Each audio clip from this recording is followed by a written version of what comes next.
My name's Ian Bitterlin. I'm a UK Chartered Engineer and a Professor at Leeds University. I'm going to talk to you today about sustainability in the data centre and the internet world. So I'm a data centre expert, and we all know, we've read about data growing at exponential rates, a tsunami of data. We use it more and more and more for everything. Data drives our entire society now. But at the same time, we've got this situation with climate change. And the internet and IT and data centres all consume energy. And if you want to be sustainable, there's always a case that you need to follow 3 steps. The first step is to reduce consumption. And in the data centre world, in the IT world, we're doing the exact opposite. We're finding more and more things to use the internet for. We're streaming films on our telephones. We're using our telephones as cameras. We're generating data. We're storing data. We're using social networking. We're viewing video. YouTube dominates the internet traffic of the world. About 40% of all the traffic of the world is YouTube.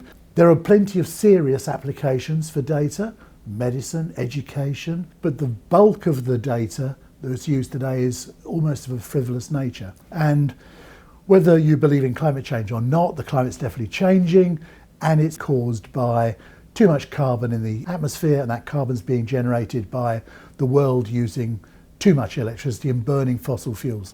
But the 3 golden rules of being sustainable is, the first one is reduce consumption, and we're doing the reverse. We're actually accelerating consumption. The second rule is to improve the process. So all of the equipment should get better at doing what it does. And finally, we're meant to then power the system by renewable energy. There isn't enough to go round, and we're doing nothing about actually reducing our energy consumption in the internet. It's the one thing actually that's growing on the planet. If you look at the UK as a prime example, our domestic electricity consumption has dropped by 20% in 5 years. Even though our population has grown by 2 or 3 million in the same 5 years, our electricity consumption for our homes has gone down. We also have housed here about 50% of Europe's data centres. Changing it around and saying, okay, we just need to power everything by renewable power isn't going to work in the short term because we haven't got enough. The bottom line is that we're still producing too much carbon. And we should effectively reduce our consumption of the internet, not keep on increasing it. Oddly enough, the answer probably lies in one of our greatest Victorians, a guy called William Stanley Jevons, who wrote a book in 1865 called The Coal Question. It's all about Manchester burning coal in powering the cotton industry.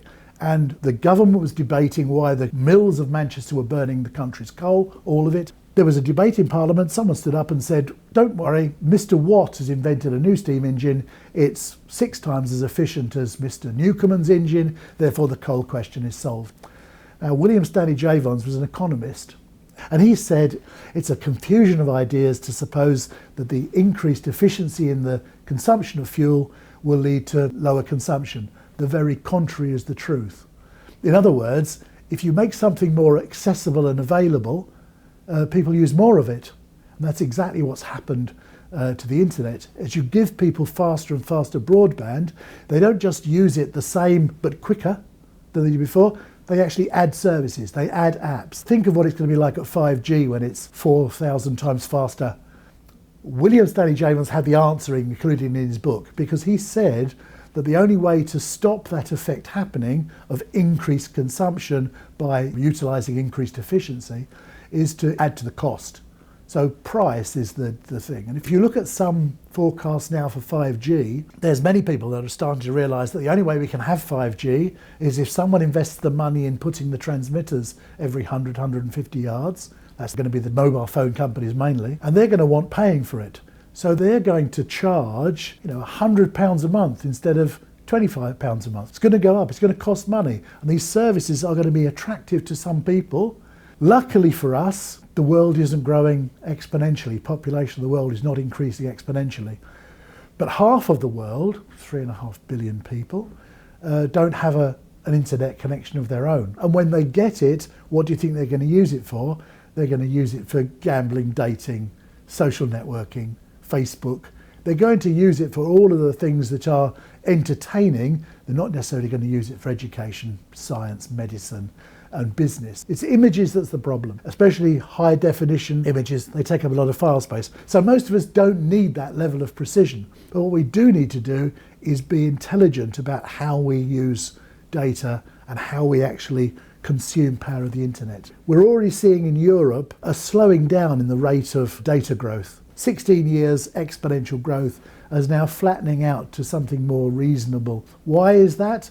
It's because the population of Europe isn't growing that quickly anymore. So there's a finite limit to how much video we can watch on our phones. Our problem is that some of our GDP depends on connectivity and business and data. But at some point we're going to have to swap GDP for climate change reduction. We've exported all our manufacturing jobs from this country, the UK.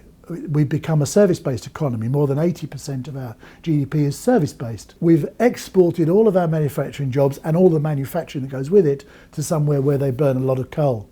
And China now is responsible for 1/3 of the planet's CO2. Now, we've created that. So we've really got to have a holistic look at the whole model. So in conclusion, we're looking at sustainability of the planet, reducing the impact of climate change. To do that, we need to burn less fossil fuel. To do that, we need to consume less energy generally so that we can build renewables fast enough to provide enough energy for us to live with the lights on. And in every respect other than IT, our consumption's going down. And to be sustainable, we're going to need the consumption of everything to go down. And at the moment, the internet power and data centers and our power at home is going up.